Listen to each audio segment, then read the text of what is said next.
there's far more out there that is signaling your anxiety or those anxious feelings that you get, the signals that your body is picking up on, than you believe. And you might be thinking that it's all in your head, but it's not. There's things out there, like I said, that are contributing to that anxious signal your body's picking up on. Anxiety, just like any other feeling, is a message. It's a message and a signal telling you that a need is gone unmet or that something needs to happen. When you can learn to understand what that is, it stops being so scary. Hey everybody, it's Bianca. Welcome back, Evolvers. It is Emilia, and as someone who has struggled with and been clinically diagnosed with high-functioning generalized anxiety disorder, which I like to label as excitement for the future, keyword I like to label, I am coming from you with 30 years of experience of how frustrating, how uncomfortable, how sometimes even devastating to your central nervous system the signal of anxiety can really be and feel like, and how much it can feel in your body. So I'm coming from a space of I know this all too well, and I know what it feels like, and it does suck, and anxiety isn't always in your head. And I'm so excited for Bianca and I to share with you what we have learned as practitioners, helping people all over the world not have anxiety take control of their lives. A movie that I was very hesitant to watch, but when I did, it blew my mind in the most beautiful ways, was the movie Inside Out. Inside Out 1 or 2? Both. So I was hesitant in watching the first one, but after I did, I could not wait to see the second one. And the reason I didn't want to see the first one was because this speaker and neuroscientist that I had a lot of reverence for said that it was invalid, and I did not take it upon myself to do my own research, and I just took what they said at face value, which was an error on my part, and I take full ownership of that. So I erred. I didn't want to watch the movie. I was like, it makes no sense. It's not real. But then I watch it and I was blown away. And then when the second one came out, I'm itching. I was like, oh, I can't wait. And the movie did such a magnificent job of talking about the self and how the self is made, and how beliefs impact our sense of self, and human consciousness, and how emotions play into that. And the way that they dictate emotions isn't necessarily exactly the way that it works, but it's very close to the model of IFS, where we have a bunch of different parts of us that are running a tantrum in our brain and our body, especially when we haven't met them with the attention, love, and care that they need. So the reason I bring that up is because Inside Out 2 did a magnificent job of portraying what it's like to live with anxiety, and the way that anxiety can completely destroy your life if it is gone unchecked, unconsidered, unanalyzed, and not navigated through. I won't spoil the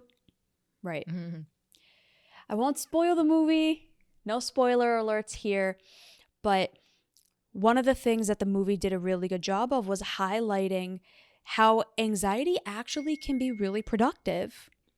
And anxiety, just like any other emotion and any other feeling, it serves a purpose. So our emotions are electrical and chemical signals that our brain sends to our body when it recognizes that a need is unmet, or when there is an external or an internal signal. Our brain is like, hello, something's here. Something's here. Hello, hello, hello. Anxiety typically comes about when we have gone a really long time without actually addressing what that is. And a lot of energy and thought and consciousness gets stored in our body. And then anxiety starts having a field day. Anyone who's had an anxiety attack, or anyone who's had a panic attack, or anyone who has struggled with anxiety knows it is not just in your head. This is a full body experience. But if you take all of that apart, anxiety actually serves a really valid purpose. Something is coming. There is something in the future. There is something that I am either fearful of, or something that I value that I am having concerns about. When it starts becoming not productive is when we just sit in the emotion and we stay stagnant in it, or we run mental loops in our brain without taking action, without doing anything, without actually identifying, okay, what is the deepest need underneath this, and how can I find a way to get that need met? This is where anxiety becomes really destructive, because we just let the physiological and the mental cognitive aspects of it run haywire. And then it feels like someone's running sprints in our body, but we're just sitting there and we're like stuck in like a sympathetic activation of like, and like we can't do anything. Oh, the amount of fun times times. that I've It's fun been times. in that. Yeah, it's that. And one of the things Bianca, I was talking with a client recently who, shout out to him, you know who you are if you're listening to this. We were talking and bonding over how, when at one point of her career, Brene Brown had helped the world essentially relabel the excitement, or otherwise known as the arousal, right? When you feel like you have a lot of energy, that frenetic concern or anticipation, it feels like you're running a marathon in your body, right? AKA the physiological activation of your electrochemical impulses running throughout your body, or signaling throughout your body. When you can relabel that sensation as excitement, how much that really opens up the world for you when you are someone who has struggled with the sensations of anxiety. And that anxiety has led you, because either it was undiagnosed, it was invalidated, it was something that people just brushed off like you're crazy, like, and then didn't help you actually find treatment solutions, or even perspective shifts on that, to, instead of pathologizing it, to actually relabeling it. How just that one small shift can really change your world. And I know for me, when the sensations come up, anxiety, again, we're going to label it in this episode signal and sensation on purpose, because really the anxiety, that feeling, is a combination of those impulses moving throughout your body, that activation, that arousal, plus our interpretations of what that arousal is in our body, the frenetic energy. And if we're in a state where, let's say, for example, we're thinking about something in the future and there's fear present, right? Let's just think about like public speaking. You have a presentation that you have, or you have a report that you have to present. If there's fear present, then that labeling experience of the signal, or of the impulse, or of the urge, or of the sensation that's coming up within your body is really, really important and very empowering.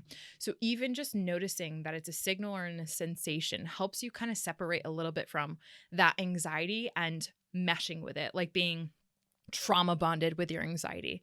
Like even me saying in the very beginning, as someone who has been clinically diagnosed, but I choose to look at it not as a disability, but something that is differently abled, because of the fact that I get to choose what those signals and sensations mean to me. And I think that that's really important for anyone who's clicking on this episode. You get to choose what those signals, those sensations mean to you. And like you mentioned, Bianca, what needs is your body trying to signal to you that need to get met, right? So that you can move forward and try to address those signals or those responses. And to that end, the last thing that I'll have to say on this is around not only the fact that you have choice over what that meaning is, but in addition to that, it is so much more empowering when you recognize that you literally can change that anxiousness that is being felt, or those signals and sensations that is being felt, when you recognize, like I said, it's not just in your head, there's external factors that cue or a trigger of those arousal points in your body. So I'll give you a great example. I remember whenever I used to take piano classes when I was younger, and I would go into, it was, I think, falsetto music or something. I remember feeling the anxiousness signals in my body, but it was really nerves. It was really the butterflies. And back then I didn't know how to relabel that as excitement. I'm actually really excited to see what I'm capable of playing the piano in front of my teacher.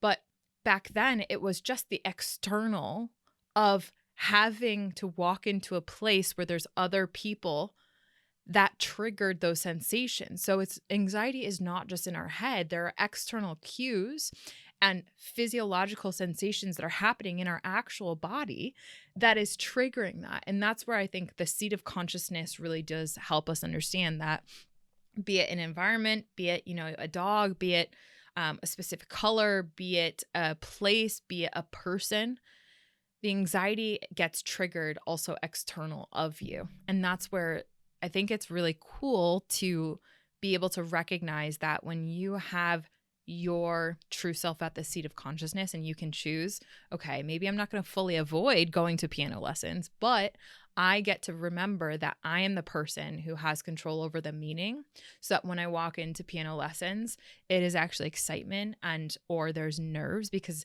I didn't maybe get some co-regulation from my mom, and I didn't, whatever, like whatever that is, you have so much more of an awareness to what is the cue that sends those signals running through about either the need, the desire, or the concern that essentially your body is trying to signal to you. And I just think that that's so empowering. Well said. Episode suggestion?